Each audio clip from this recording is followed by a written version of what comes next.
nabiko umagishe naburitse segufite nabiko umagishe.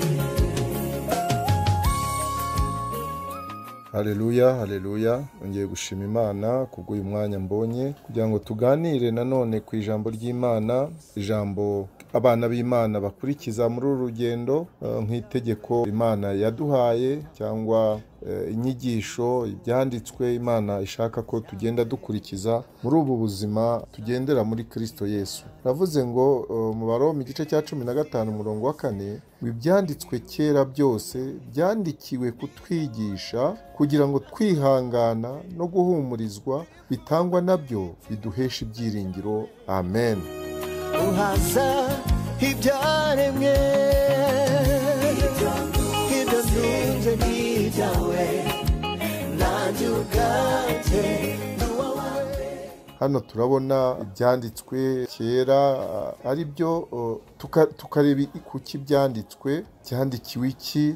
Hari ibibazo umuntu ashobora kwibaza, byandikiwe nde, gute byanditswe, kuki byanditswe, byanditswe ryari, byandikiwe hehe. Ibyo ni ibibazo umuntu ashobora kwibaza, ariko muri uyu murongo turebye icyo tubwira n'ibyo bindi nabyo twaza kubiganiraho. Biratubwira yuko turabona intego y'ibyanditswe kera. Intego yayo niyo kuduhugura, niyo kutwigisha. Byandikiwe kugira ngo biduhugure, kugira ngo bitwongerere cyangwa biduheshe ibyiringiro, ariko kandi tukagira, iyo tubisomye tugira kwihangana no guhumurizwa nabyo. Haleluya. Biratwigisha, biraduhugura, ariko kandi icyo bigamije ni ukugira ngo biduhe ibyiringiro. Ibyiringiro nibyo tutabona ubu ngubu turizera, ariko mu byo twizera tukagira ibyiringiro, kuko tugirira ibyiringiro ibyo tutarabona. Haleluya. Ibyanditswe rero biradufasha, bikatwigisha, bikatwereka Imana yacu, ibyo ikunda, ibyo yanga, uko tugomba kwitwara. Nkuko wabona kataloge y'ikintu nk'ibyo tujya tugura mu mangazini, ukagura ikintu kataloge cyacyo kikakwigisha uko ugifungura, kuzagifata neza, mbese kugira ngo gishobore kurama. Natwe kugira ngo dushobore kuzahura n'Imana, kuzagera mu ijuru amahoro, ibyanditswe byera biratwigisha, kandi ibyo bitwigisha kuri Yesu Kristo kuva mu ntangiriro ukagera mu byahishuwe.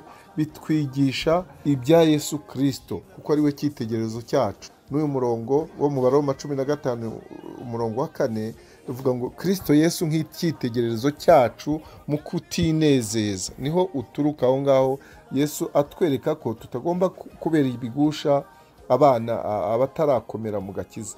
Hano rero turabona neza intego y'ibyanditswe kera ko ariyo kuduhugura kugira ngo tubashe gukomezwa mu byiringiro bya Kristo, turangwa no kwihangana ndetse no kugira ihumure muri Kristo.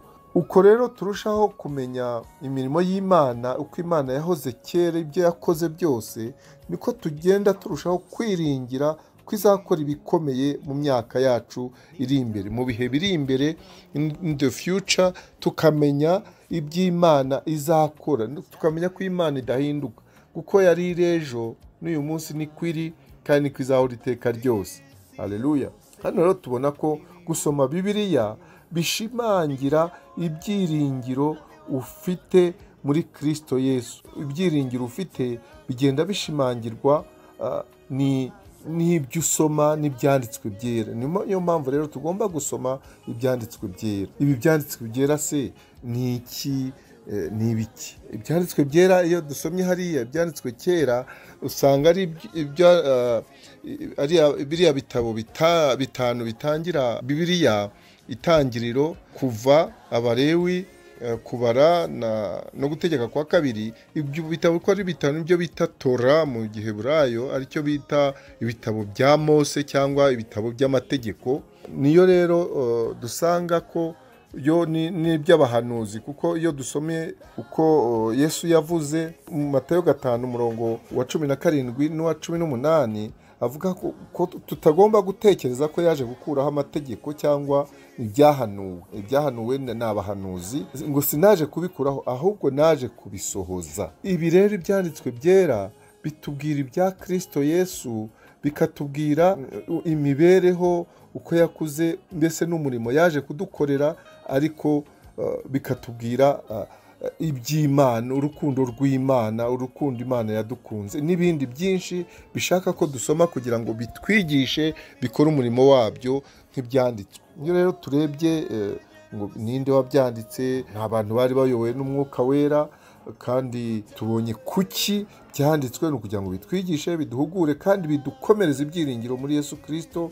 Byagenewe rero twebwe abasoma ijambo ry'Imana, abana b'Imana, kugira ngo dushobore gukomeza uru rugendo dufite ibyiringiro bihamye. Niyo mpamvu dusoma no muri Timoteyo, urwandiko rwa kabiri rwa Timoteyo igice cya 3 umurongo wa 16 uhereye yenda ku wa 14 kugera ku wa 17, niho dusanga ko ugomba kumenya neza ibyo wize, tukamenya neza ibyo twize, kuko bibasha kutumenyesha ubwenge, bikatuzanira agakiza gaheshwa no kwizera Yesu Kristo. Kandi ngo ibyanditswe byera byose byahumetswe n'Imana, kandi bigira umumaro wo kutwigisha umuntu no kumwemeza ibyaha bye, no kumutunganya, no kumuhanira gukiranuka, kugira ngo umuntu w'Imana abashyitse afite ibimukwiriye byose, ngo akore imirimo myiza yose.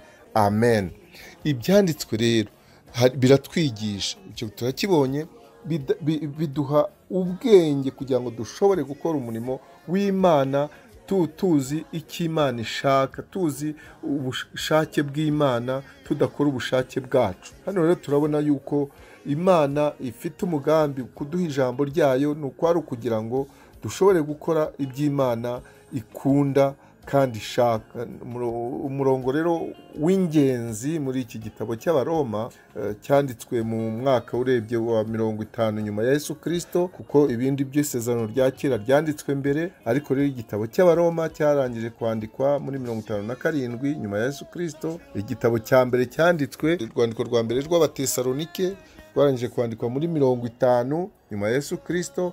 Ibyo byose rero, isezerano rya kera n'isezerano rishya, byaje guhurizwa hamwe. Nibwa ko igitabo cya nyuma cyanditswe ari ubuhanuzi bwa Yesu Kristo, byahishuwe, cyarangiye kwandikwa muri 90. Ibyo byose bikadufasha kumenya icyo Imana ishaka.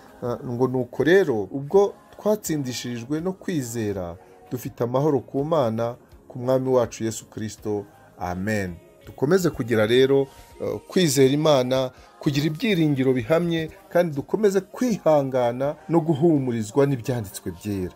Uwiteka abane namwe kandi abagirire neza, abaha amahoro muri byose muri uru rugendo, mu izina rya Yesu. Amen. Amen. Amen.